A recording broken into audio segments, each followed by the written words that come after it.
Hi, folks. This is Coach Rich, Endurance Nation. Thanks for joining us.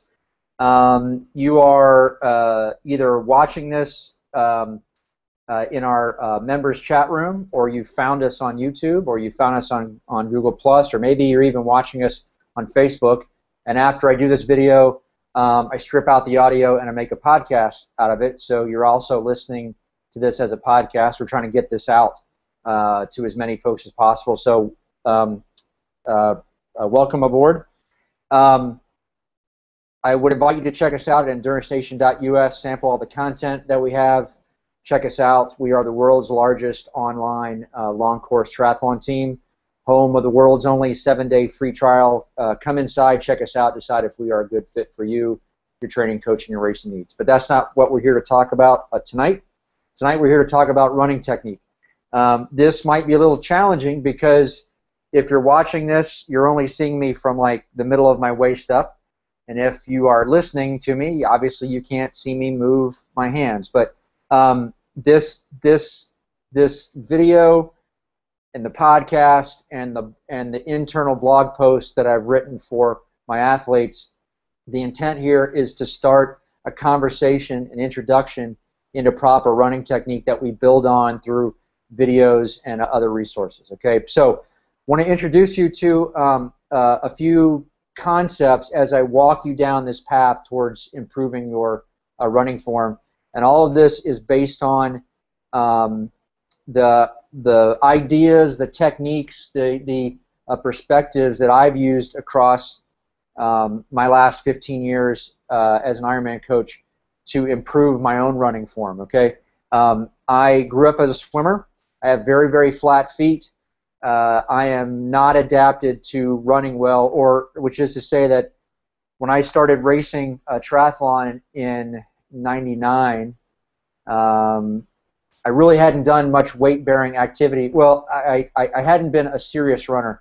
I was running, but I had a history of getting injured. So in 2000, did a lot of research, a lot of work on improving my running form to make me a healthier runner first and a faster runner second. So this is what I'm sharing with you.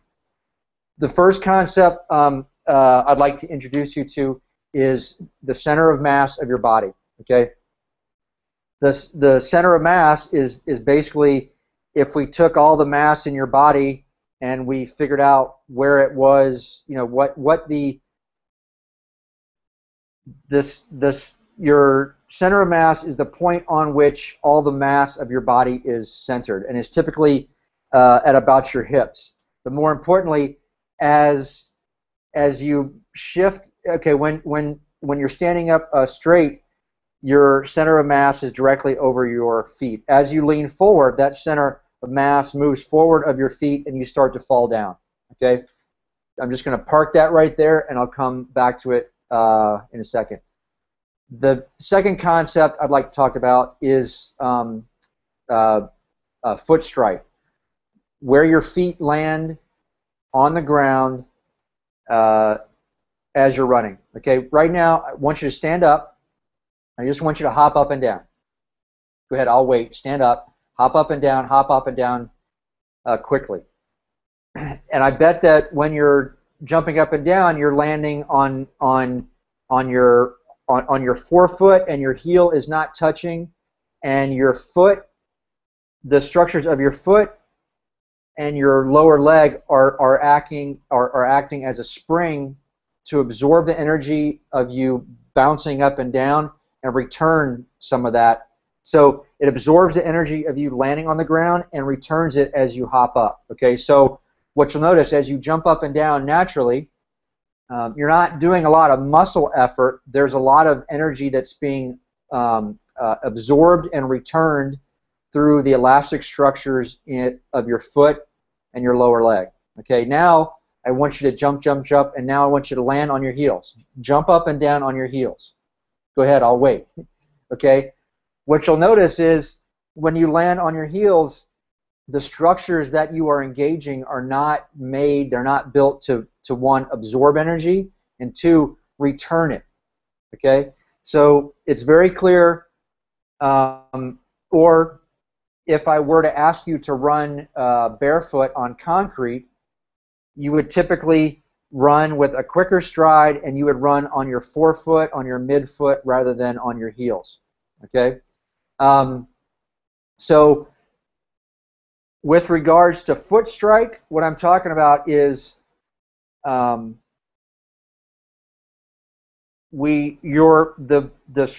structures of your foot and your lower leg are designed so that they absorb and return energy. And as you move from a forefoot to a midfoot strike to a heel strike, you start slamming that heel down, and that force is being applied to a lot of bone structure straight up through your shin, knee, hips, into structures that aren't made to absorb lots of impact. Okay. The second concept, going back to center of mass, is the nature of a heel strike is that you're typically throwing that foot out in front of your body, and you're striking with your heel. And if this is my body and my heel is striking, and I'm moving this way, if my heel or if my foot is striking in front of my center of mass, I'm applying a brake to my run. Okay?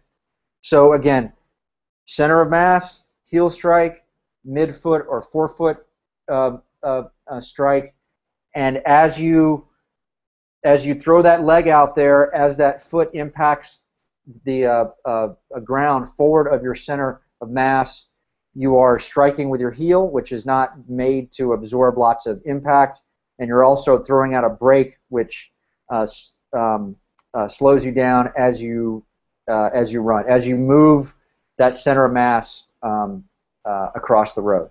Okay. Next concept is cadence. Generally, as your cadence increases, you start moving that foot strike closer to your body, closer to your center of mass.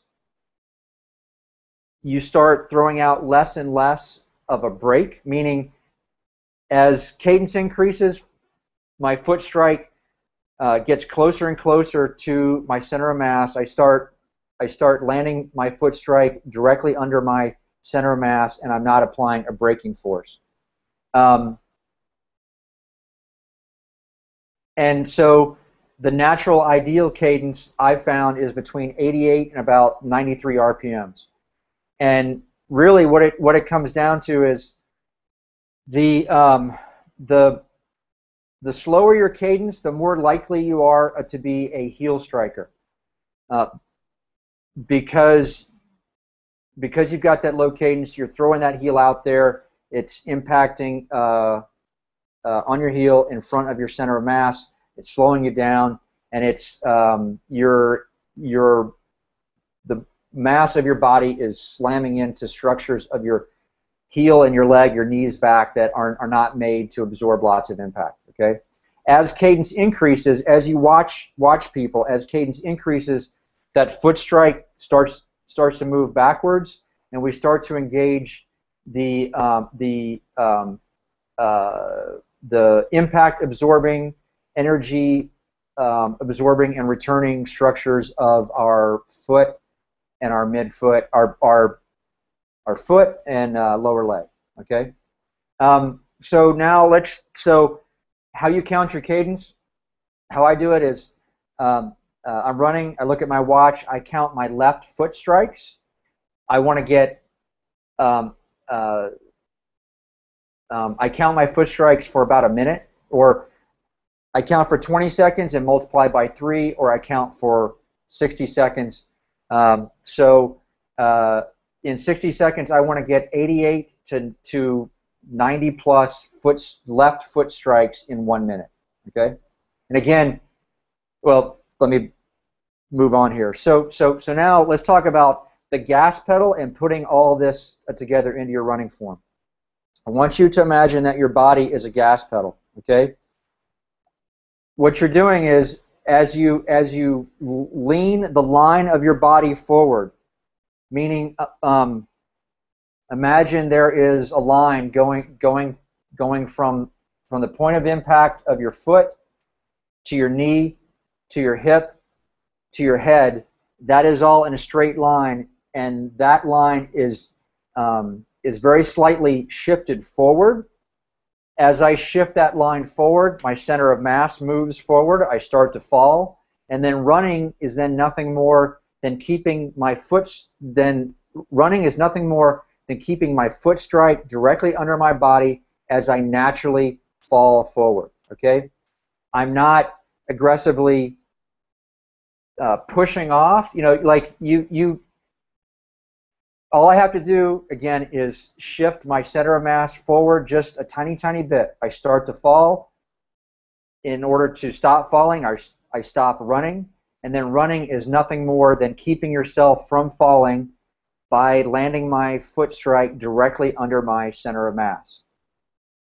And if I'm doing that with a cadence, with a relatively high cadence, then I naturally start to bring my foot strike under my center of mass, and I'm engaging the energy absorbing and energy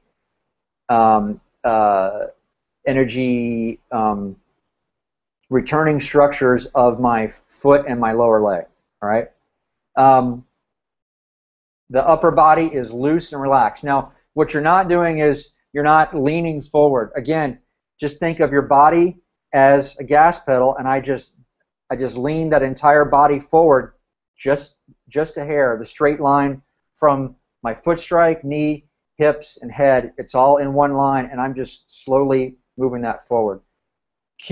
Mental cues that work for me.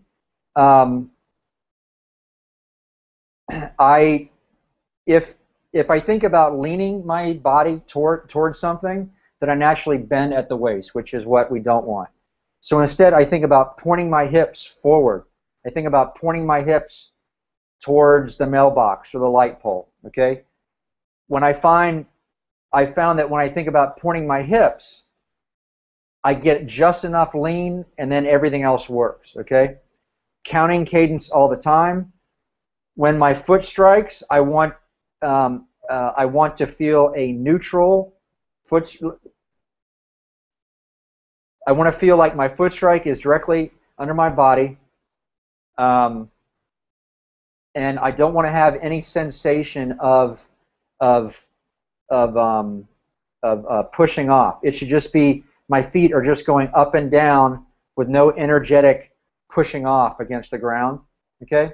Now, let me talk about some cautions before you start to change your running form.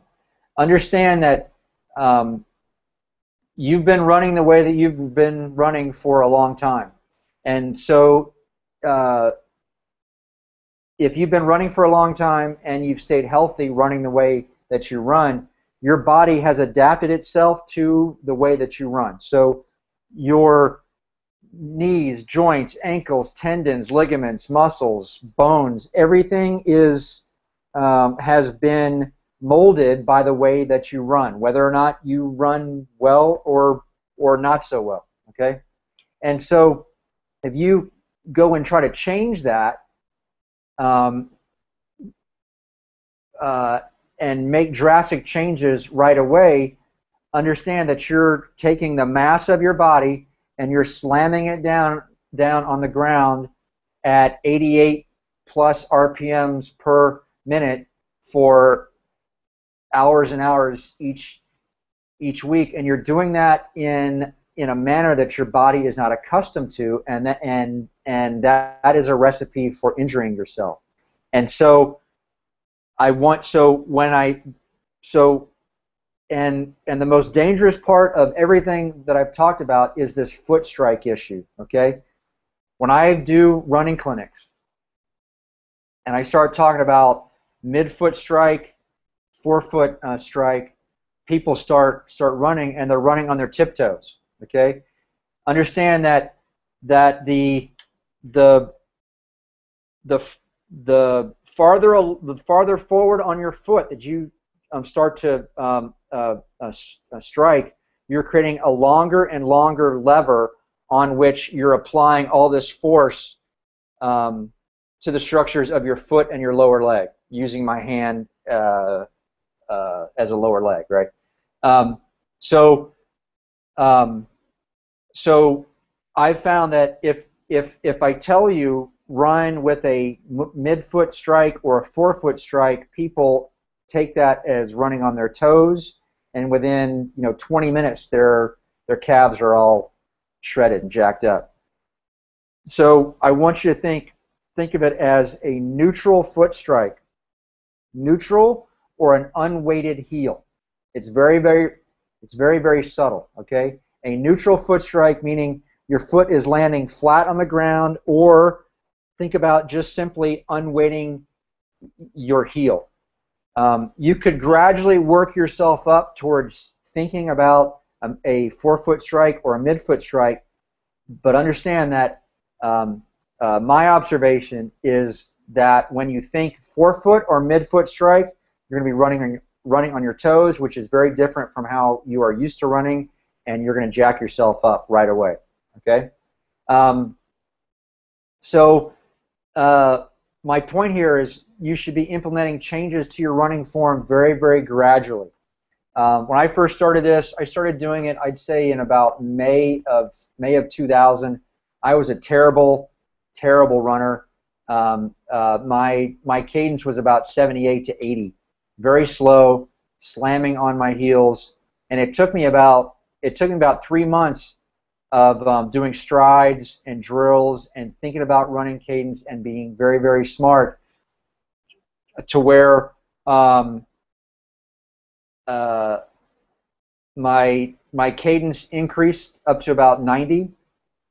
I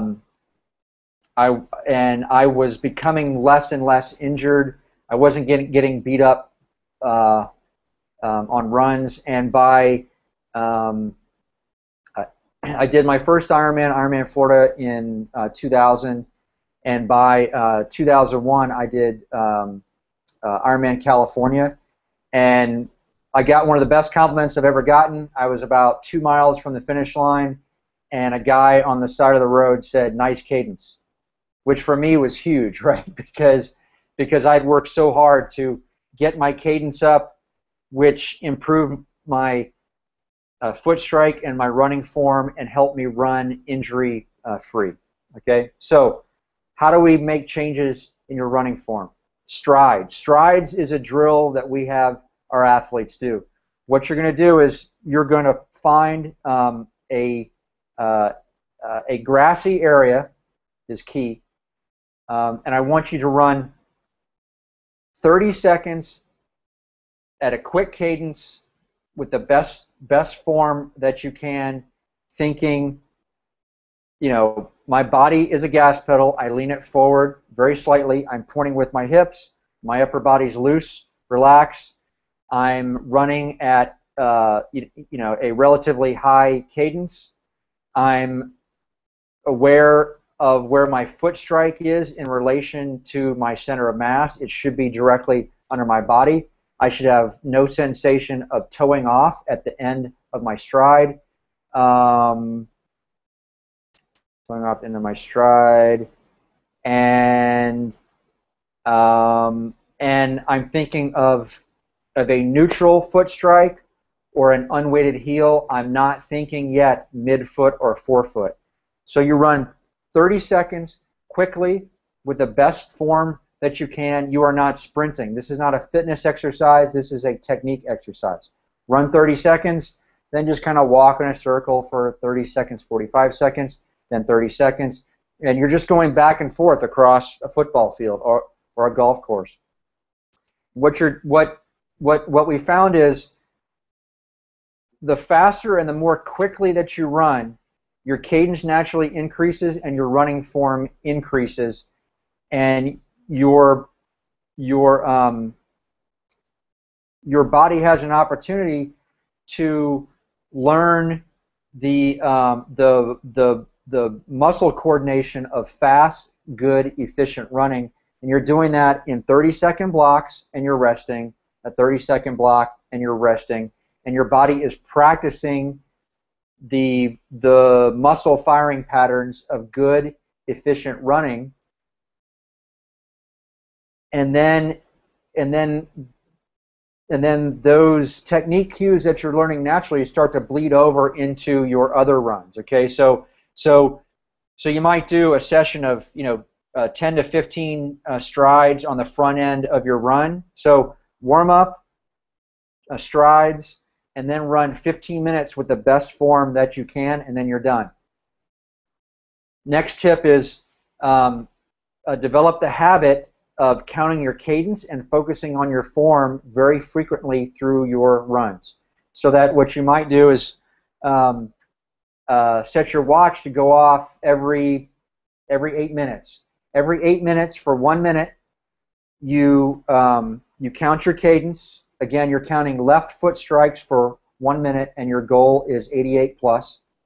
And inside that 1 minute, you're focusing on form cues. You're thinking, hips forward, foot strike under my body, no sensation of toeing off. I'm loose, I'm relaxed, my arms are going straight up and down, no side-to-side motion. And then over time, you'll start to find yourself focusing, or you'll start getting the habit of focusing on your technique and your form for larger and larger amounts of your run. So that pretty much over time you don't run a single step where you're not 100% focused on your form. That then becomes a very powerful tool on race day, okay? Because if you can run with good form, efficiently, a good foot strike, a good cadence, if you can run farther and farther into your run before all that starts to slip, if you can focus and you can concentrate, then you're saving energy, okay? We want you in a place where you're always, so on race day, we want you in a place where, on the run, where you're always thinking about execution, you're thinking about your pace, and you're thinking about your form all the time. How can I run with the best form I can right now? And you pick up those habits by having a process that creates a habit during all of your training runs. But overall, okay, this is just an introduction. Very difficult to explain running form as a talking head or as a podcast. But this needs to be a very, very gradual process. If you do nothing else, dedicate 10 to 15 minutes in front of 2 to 3 runs a week where you're doing strides in the grass. Okay, and again, a stride is nothing more than you're running quickly with good form, focusing on your foot strike, your cadence, your center of mass. You do that for 30 seconds, walk for 30 seconds, 45 seconds, and if you find yourself needing more rest, or if you find your technique suffering because you're running too fast, number one, slow down. Number two, take more rest. This is a technique exercise, not a fitness exercise, okay? Thanks for listening, folks. This is Coach Rich. I'm going to sign off on the podcast portion of this. I'm going to go in inside my chat room here and take questions from my athletes. Please check us out at endurancenation.us. Click on the join button, create a free 7-day trial. Come on inside and see how we coach our athletes. We'd love to have the opportunity to show you around. Thanks, folks. Thanks for listening. Going into my chat room now.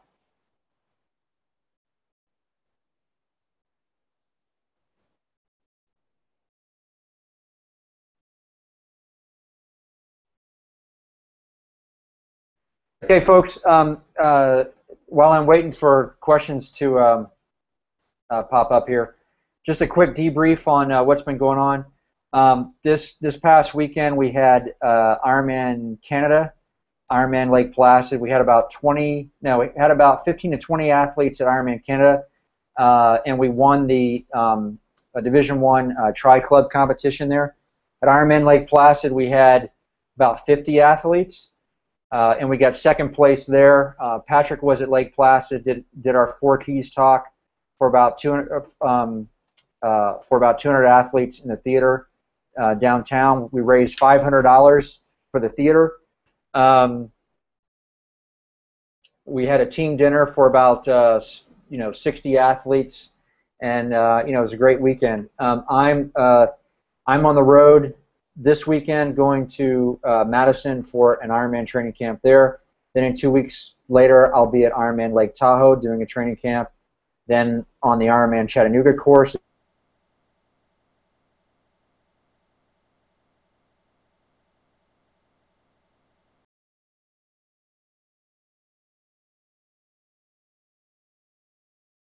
So looks like a quiet day in my forum, so I'm going to go ahead and go. This is Coach Rich signing off.